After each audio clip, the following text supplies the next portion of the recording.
Hey guys, this will be video 2 for the how to design build a custom 58 Explorer replica. And I've got a ton of ground to cover, but I'm going to try to keep this just really kind of light and on the surface and basically just update you as to the progress of the job as well as some of the hurdles I had to overcome on the front end. And for certain, it was a blessing in disguise because I was hoping, oh yeah, I'll just order the templates and get the templates in, plug up the router and go blindfold and write out a 58 Explorer. And that it rarely works that way.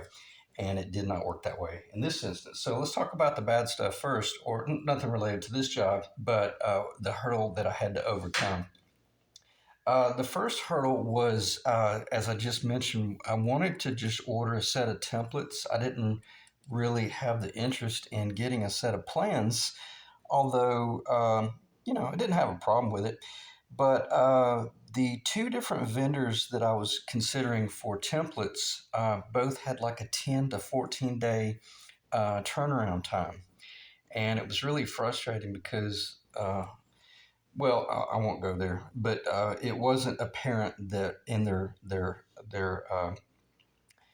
listings that they didn't have them in stock. It looked like they were in stock, and they were not. So I'm sitting there thinking, oh, this is great. I'm already 2 weeks behind, it's not even my fault.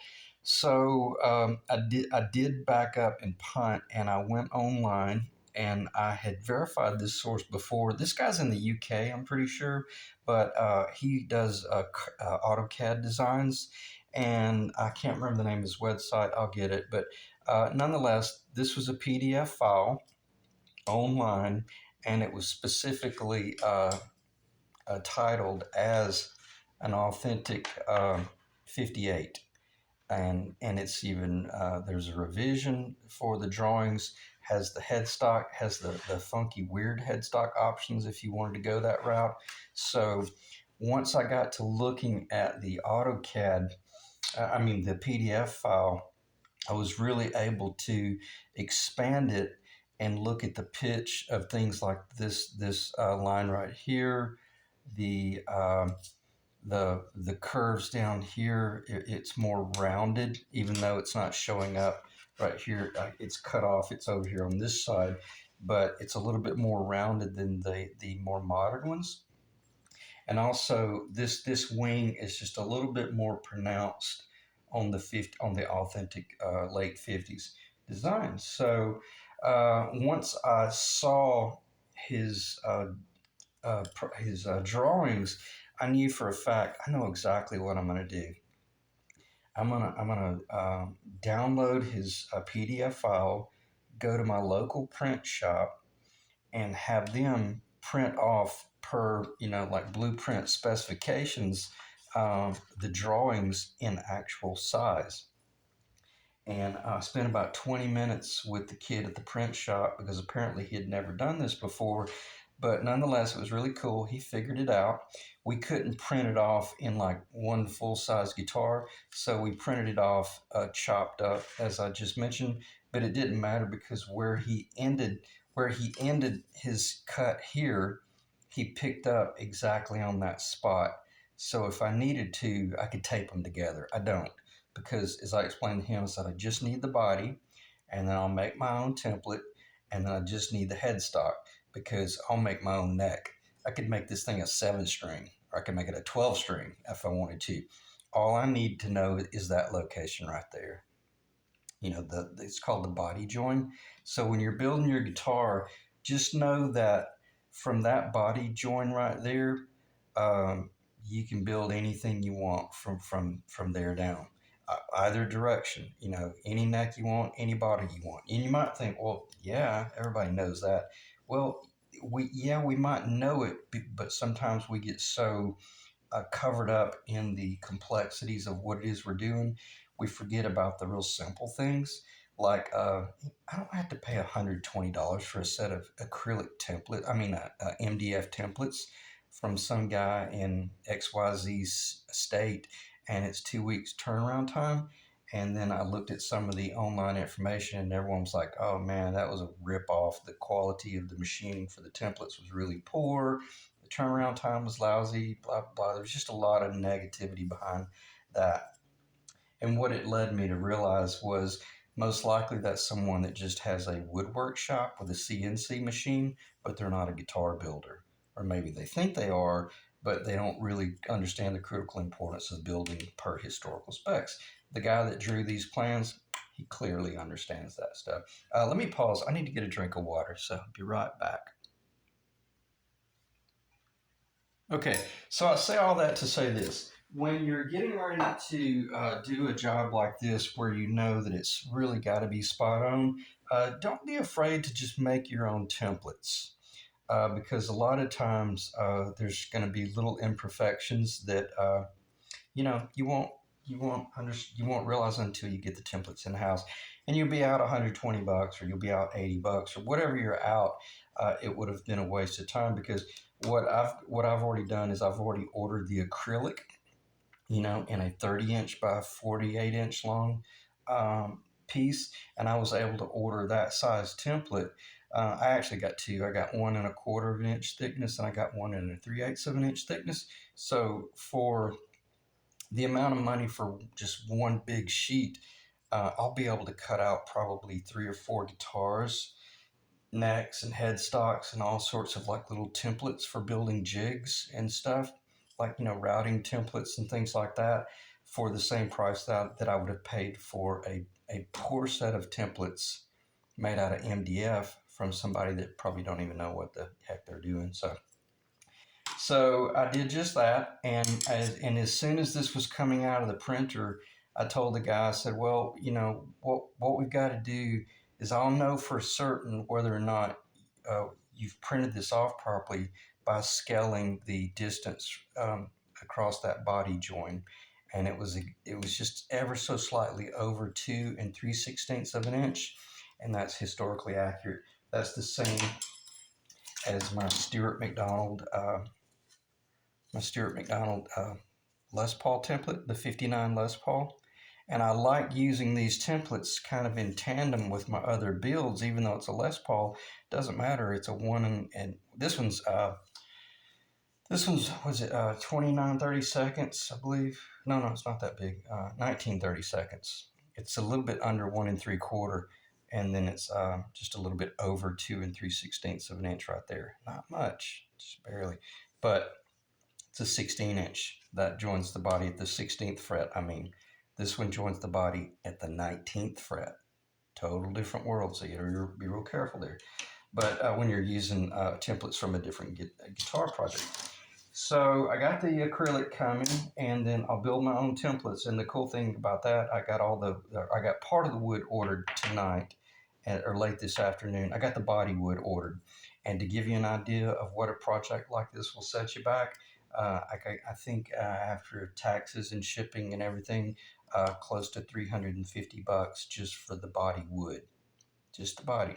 Okay, and I'll be spending about 150 to 200 for the neck billet, but I'll be able to get two necks out of it. So one neck, the good drop out of the neck billet will go to this guitar, or whichever one matches the guitar body the best, because the wood is coming from the same vendor. But I was uncertain about the wood, but I wanted to go ahead and get the body because there was something like 7 or 8 other people looking at the listing, and that was the only one he had, and it was the most expensive one. It was like pure quarter sawn, just stunningly beautiful, full 9 inches wide on each piece. So I bit the bullet and went ahead and paid for that. So plan on, if you want a really beautiful guitar, that's going to be kind of your base investment for your body. About three to $600 for really really exotic wood. We're talking like koa or something like that, or something extremely figured. So anyway, a little bit of general conversation there, but it was kind of cool when this came off the printer, and I noticed it was perfectly accurate right there. And then to really double check it, it was exactly 1 11/16 at the nut. So I knew that yeah, by the time I get this thing in house, and then I lay the truss rod cover up there, which that's an actual Gibson brand truss rod cover. And we'll talk about the headstock later on. I just want to stop talking about it, but in case I forget, I verified that he actually drew out the post spacing correctly, because these tuners are what's called back to back. They actually butt against each other. And I'm just going to stop. But it's critical that gave me an idea of whether this guy really, really sat down and determined things like that. And he hit it. He hit it spot on. So that let me know that if he would spend that much time with things like that, um, odds are this line right here, this arc, and this intersection here, like when this line comes down straight, and as if it passes through, wherever it passes through the location of that pickup, and then exits the pickup, and then exits the body, if I can go online and see consistency, at least within reason, and I don't see this crap right here, or I don't see that crap right there, I know that I've got a good set of plans in front of me. And every one of the intersections that he drew do exactly just that per vintage pictures. Now, as I had mentioned, I don't know if we've ever even seen an authentic 58 uh, Explorer. I think the only person that probably has seen them and built them would have been the guy out in California. He just passed away. I believe his last name was Bartlett, or I hope it wasn't Barnett. I know it started with a B and then AR. Bartlett or Barnettlet or something like that. But I know he had built a lot of really incredible replicas back in the 80s, maybe in the early 70s or the late 70s.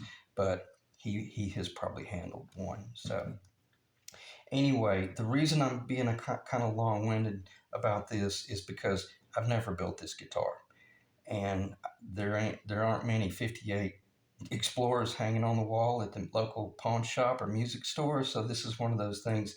You miss this by an eighth of an inch, and you miss that by a 16th, and you miss that by an eighth, and you miss this, you miss that, and you'll build it, and then you'll look at the guitar in its entirety because it's such a big platform, and even the untrained eye will look at that and go, something's odd or something's off about it. But these drawings, these drawings are beautiful. I mean, this guitar is beautiful. It's big, but the cool thing is I took my I took the Flying V that I built, and this is pretty much very accurate per specs. I put it on that join right there. I looked at things like that right there, and I'm not going to show you, but voila, I got to think, I thought, and I knew that. I knew that they probably designed the Flying V first, and then the Explorer probably followed after that, because they were working with half templates as they were doing their rough out and their machine work, and they were looking at how can we take a board or a stack of boards over there in the corner and get it to yield 100 guitars rather than 60. And when you do that, you rough out your lumber accordingly. And then I got to noticing that, oh my gosh, they actually probably used the templates from the Flying V to start laying out certain locations there, and then they just flipped that around, scaled it down. So it's really cool when you see how it materialized. And I don't think I shared any sort of intimate knowledge there that would make it easy for anybody to start mass producing these, because for the most part, anybody was trying to copy these things in a mass produced level, they were doing that back in the 70s. And that's a shame that it wasn't addressed then. But anyway, back to a good attitude. uh, Everything about this is exactly. Let me see if that's in the camera. And I raised the camera up a little bit, but I tried to put the camera up really high, but it was really odd. It was just pointing straight down on the table. But hopefully you can see that. There's really no sense in trying to lift it up because it's just going to slide off and you're going to lose most of it. But again, this is probably the most important thing related to the body that I'm not going to do, and I very strongly think was a mistake from Gibson. But as I've joked before, apparently, they did do something right because every one of us are copying their ideas. They're not copying us, or so their tenon was extremely long and it went way up into the body, so much so that it required a pick guard to come in and hide all the sins of that tenon coming out into the body. And it's completely unnecessary because, first off, if you look at the old vintage guitars that were the necks were installed with a dovetail, and the dovetail only comes into the body about 5/8 of an inch maximum, usually about 9/16 of an inch. Now, I'm not saying they're of the same tonal qualities as like a Les Paul. I love the Les Paul, but see, the Les Paul tenon stops. The Les Paul tenon stops. Just don't have room. It's so big. The Les Paul tenon will stop right there at that point. I'm sorry. It'll stop up here in the pickup cavity. Most of us know that. So my theory is this: I'm not going to build this guitar this way. That's a mistake. And also, there's no sense in cutting out all this body wood and running the risk of it warping. So I'll be stopping the tenon in the neck pickup cavity about 70% to 80% in the cavity. You guys should know what I'm talking about right there.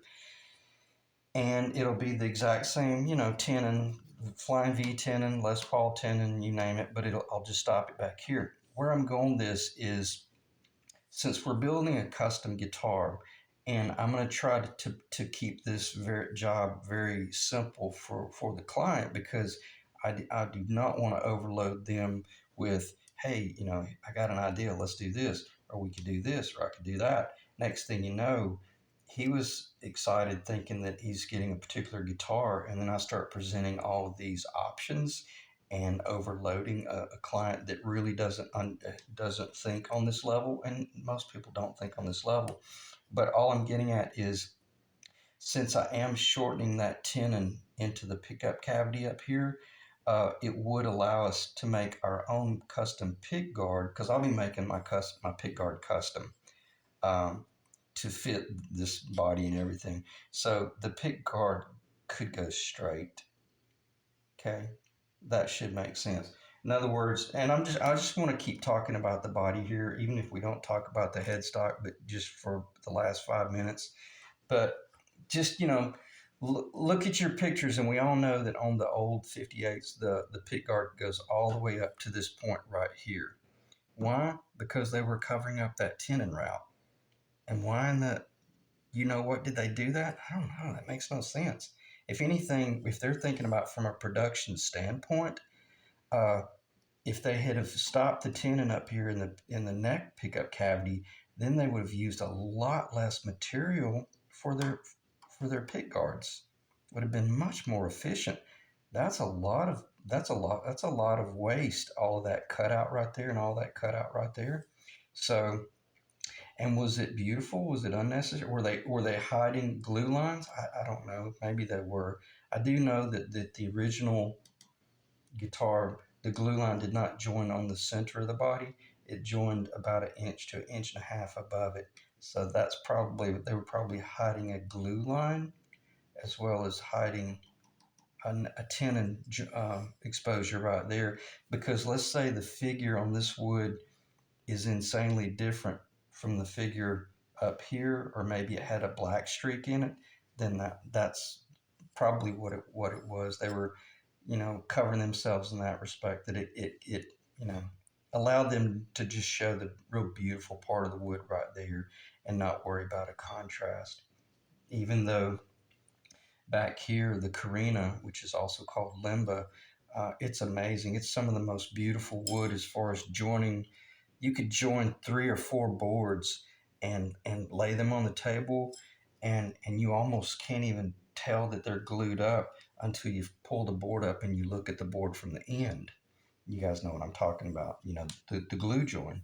So So on that note, it just, it is what it is. But all I'm saying is I'm not going to be bringing the tenon that far out.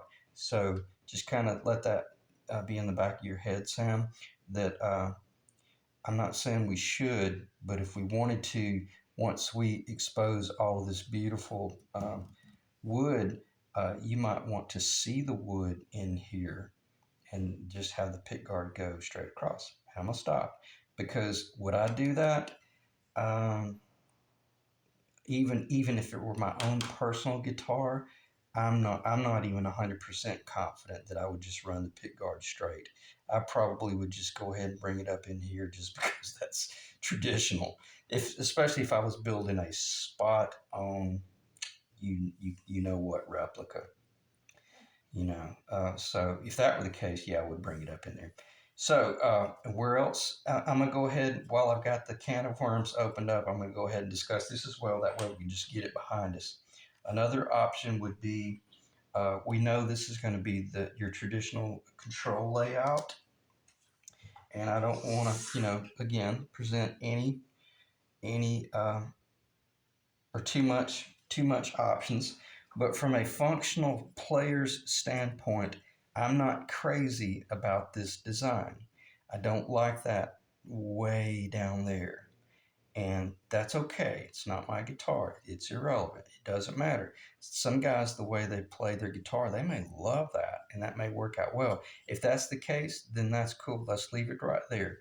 And if anything, again, for this project, uh, if the client just came out and asked me, "Hey, what do you think about if we put this three-way up here, or what if we did that?" I'd probably say, "Absolutely not. Don't dare do that," because everyone that sees this guitar that knows what it is would go, "Oh wow, everything was going great until your idiot builder, put the three-way right there, even though it's so much more functional." Or your builder maybe put it right there, and then you've got a master volume and master tone and a three-way right there, and you went ahead and put this pick guard up here, but you did not do any of this route work in here. You left everything virgin, and you did all of your pickup wire routing just the way I would build a Strat, or a Telly, or a Les Paul, where everything's concealed. Because when you're doing this body routing, you can come in with long drill bits, and you can route those channels internally. And I say that to say this: you could even leave the pick guard off 100% and show $400 worth of, you know, some of the most beautiful Limba Korina that you've ever seen. Is it historically accurate? No, it's not.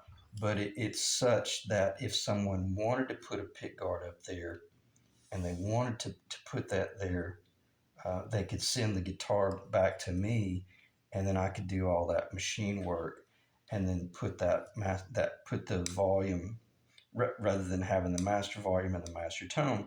Then I could add this pot right here, and that would be the volume for the neck, that would be the volume for the bridge, and that would be the master tone. Okay, so if you don't understand what I just mentioned, just or the options I just mentioned, just rewind and think about it. Basically, all I'm saying is, um, if you want to see all this beautiful wood and not have a pick guard, then that's one way to do it. Put that over there and leave all that virgin. But believe it or not, I could even come in uh, as the way I would route for a Les Paul, up in the top up here. And the way you cut the selector switch for a Les Paul is you drill a hole from the back side of the body, and then you put the selector through the top. I could do that down here, okay? And you put the three-way selector in from the back, and then I would take an insanely long drill bit and do internal um, chamber work for the wiring. And I'm going to stop because I got way too advanced in options there, but I think it's wise because we're talking about this body. If anything, before we get 5 videos into it, and then all of a sudden I start saying, oh, by the way, if you want to, we could do this, we could do this, we could do that. But right now, since we're only at video 2, everyone's kind of got a fresh outlook, and there should be a little bit of energy in the room. I'm sorry, that actually goes right there. So if anything, right now is a great time to present options. And when I'm getting ready to build a project, I'll spend days standing at this table, staring at pictures, staring at drawings, and just thinking about, I wonder if I did, what if I did this? What if I did that? Et cetera, et cetera. So when you're building your guitar, don't be afraid to think about those things like that right there, and you might realize that, oh wow, that's awesome. And what does that remind us of?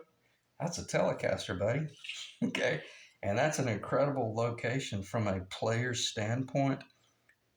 That's a much better design than it being way down there if you're a player. Okay. But would I recommend doing this? And I'm not going to, I don't think it's going to sound contradictory from what I just said.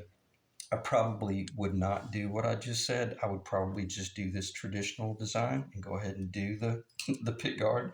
But I guess there's a part of me, it's going to be sickening to pick up my router and route out that channel and drill. See, those are drill locations right there, or you could route those so that everything just lays in.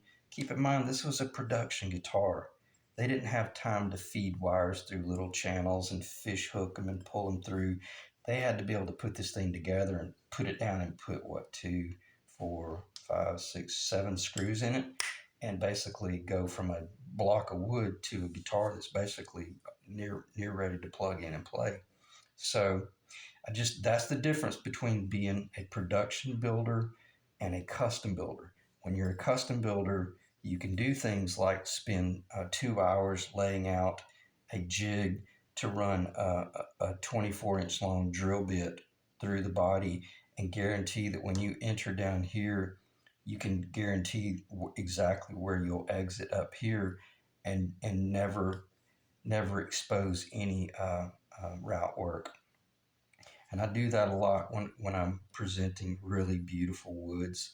Or keep in mind, you could even come in. I wouldn't do it on this project, but for you guys out there that are just builders building your own custom guitar, you could go the whole Telecaster route where you do the clear acrylic pick guard, and you could come in and you could, if you did the routing channel under there, you could fog the back of that thing with a little bit of paint, and it would conceal that hole, but then it would allow the wood, the beautiful wood grain, to expose through, around it on the outside. You could do the paisley. There's all sorts of things you could do if you're building a custom guitar. So back to tradition. I just want to get that information out of the way, but let's get back to the traditional guitar. Right now, this is exactly what I'm going to build. Okay, and it will, but I'm not going to do any of this routing, and I'm certainly not going to do that tenon routing right there, and I'm not going to have to be hiding any sort of ugly glue lines, because when I do my glue joinery, they'll be beautiful anyway. So I just want you guys to be thinking along those lines, that you know sky's the limit. And and I completely failed to cover. Let me check the time. 28 minutes. I completely failed to mention that here are the specs. We're going to be going with gold hardware. It's all USA made Kluson per the vintage specs. And before I forget, it'll be, let me just start from here, and that way I won't forget, because I know I'll forget this if I don't mention it right now. The tailpiece is going to be Kluson aluminum with USA threads, and it'll be steel studs, and it'll be gold plated hardware. And I think it's like a 5-step process. The Kluson hardware plating is incredible, and the aluminum bridge is exactly what they would have put on this guitar in the 50s, which is exactly what was on the Les Pauls. And that's the tonal bliss that you get from these guitars by having the aluminum tailpiece. The bridge will be the vintage specs, same manufacturer, Kluson, gold plated. I can't find the nylon saddles for it right now, so it will have brass saddles, which will be incredible. But if it were too bright, we could change them. You could change them over to nylon saddles later on, or I may even elect to change them to nylon saddles to warm it up a little bit. But nonetheless, and it'll just be the studs right in the body per 1950 specs. So Cluson, Cluson. Let's jump up to the tuners. The tuners will be the Cluson Deluxe gold plated with the little vintage amber green tint tulip, the tulip knob, identical to what you see in the pictures. I can't find any that are like the white amber color. Uh, those if you find a set like that, they're probably going to be $300 to $500 from some sort of custom shop. But the ones I'm looking at are from Cluson, and they're a high quality tuner. So, and again, gold plated. So now let's talk about the specs of the guitar. It'll be all Korina, the Korina body, Korina neck. The neck will be quarter sawn as well. The headstock will be pitched at 14 degrees. And what I mean by the headstock pitch is this right here. 14 degrees is 1950s, correct. It'll be the rosewood fretboard and mother pearl dot inlays. The reason I wanted to mention some of that hardware is because in the last video, that was some of the questions I had is, hey, let me know whether you want to go with the white pickguard or the black. He decided to go with a black pickguard and then the gold hardware. So, and if you think about it, that's really kind of the guitar because we all know that we could put an ebony fretboard on it if we wanted to, but I wouldn't recommend it. Even if you preferred to play ebony, well, keep that on your 335 or like your vintage Les Paul custom or something like that, or maybe a big body jazz guitar, because this is something you want to kind of keep it historically accurate. And when that pick guard is on there, because keep in mind, I really think this guitar needs the pick guard. I think it would be a little bit bland. I think it would be very bland if it did not have the pick guard on there.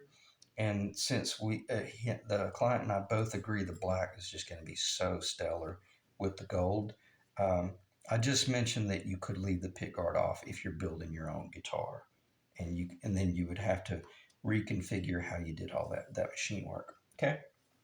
So I hope that wasn't a waste of time, but I can't see why it would be. But just really put a lot of thought into your neck joinery to your body. There's no sense in writing out all this phenomenal wood back here, only to end up with a quarter-inch joint back here. That's basically that's like production type work. I'll be fitting it very precise and very tight, and for the tonal aspects. So let me check the time again. 32 minutes, 33 minutes. Let's see if we can talk about the headstock briefly. I don't think there's anything else to talk about in relation to the body. The headstock really caught me off guard. It's a little bit more petite than I would have ever realized. And it's cool. Nonetheless, it's very cool. And I'm going to show this, but I want to make this crystal clear that I do not install Gibson logos on my guitars. I bought this from a guy that does uh, vintage Gibson banjo restoration, and he does a lot of he's always working with really high quality instruments, and he has to do restoration work. I bought this from him because um, when I was restoring the 1980s Gibson Les Paul Custom, we were having problems finding the headstock overlay because all I had was just the neck lower. I didn't have the headstock at all, and I thought I was going to have to actually cut my own um, split diamond inlay and build my own replica headstock, but it was on an authentic Gibson. So I say that to say this. I'm going to take advantage of this because this is accurate to scale. And then I've got this little washer right here that is the exact, it's just a piece of Delrin probably, but that is the exact size of okay, let me check the camera. this is where I'm not going to be installing the logo, but I wanted to use that location right there based on the fact that I already told you I verified that the designer really hit these locations accurately.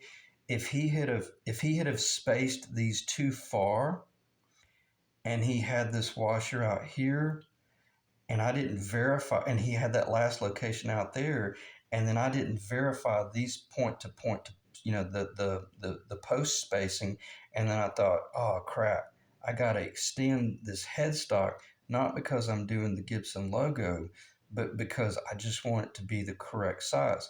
Well, I would have screwed up seriously. That would have been a royal mess up because um, I didn't verify this first so that I could then realize that the distance between the edge of that ferrule and the top left corner of the G, see what I'm saying? And then the distance from the edge of that N to the edge of that right there, at least this lets me know. And I want to say they even tip it a little bit, which is kind of strange because me personally, I don't understand why they didn't put it down here, or I don't understand why they didn't go Kramer and put it back here. That would have been so beautiful. But they could have gone even a little bit shorter out here if they wanted to. But nonetheless, I was able to verify based on the location of that with that little ferrule and with that authentic reproduction logo, um, that the headstock that this guy drew is perfect. It's beautiful. I mean, it is spot on. And now let's for giggles, let me put this up. I can't afford to let this get damaged.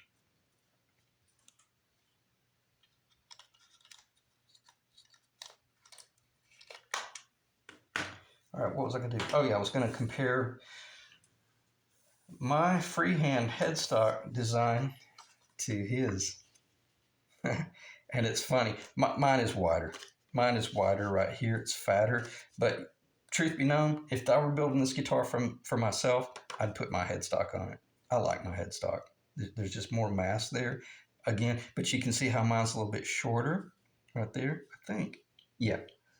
When I go up to these locations right here, yeah, mine's a little bit shorter by about about a quarter, but this one is a little bit more pointed. And is this one authentic? All day long. So which one are we going with? We're going to go with mine, or we're going to go with his? Even if the client said, "Oh no, man, I love yours. Let's go with yours." Not doing it. This is the one we're going with. so if that's what I meant by sometimes you got to say no. But this is beautiful, and this is very much historically accurate. And the fact that this cat took the time to draw that Gumby god awful thing right there and that thing right there, that lets you know that he did a phenomenal job on that as well. Okay, so I appreciate you guys dropping in. I hope it was a very informative video, and all the information that we talked about is across the board, easy to apply to any custom guitar you're building. If you're doing just you name it, you pick your poison. You want to build a vintage telly? Check that guy out. You saw his name. I think he's in the UK, and I think his website is called. I'm not going to guess at it because I'll let you know in the next video. Something Herald, maybe like Electric Herald, but he's got PDFs of a whole bunch of vintage guitars, and if they're there and they're free, you download them for free, and you can't beat free. So let me check the time again. 39 minutes. I hope it's still recording the audio. If not, then it'll just be a good image. I'm going to end with the actual body up, and then I will call it a night. So appreciate you guys dropping in. I will see you in the next video. Thanks.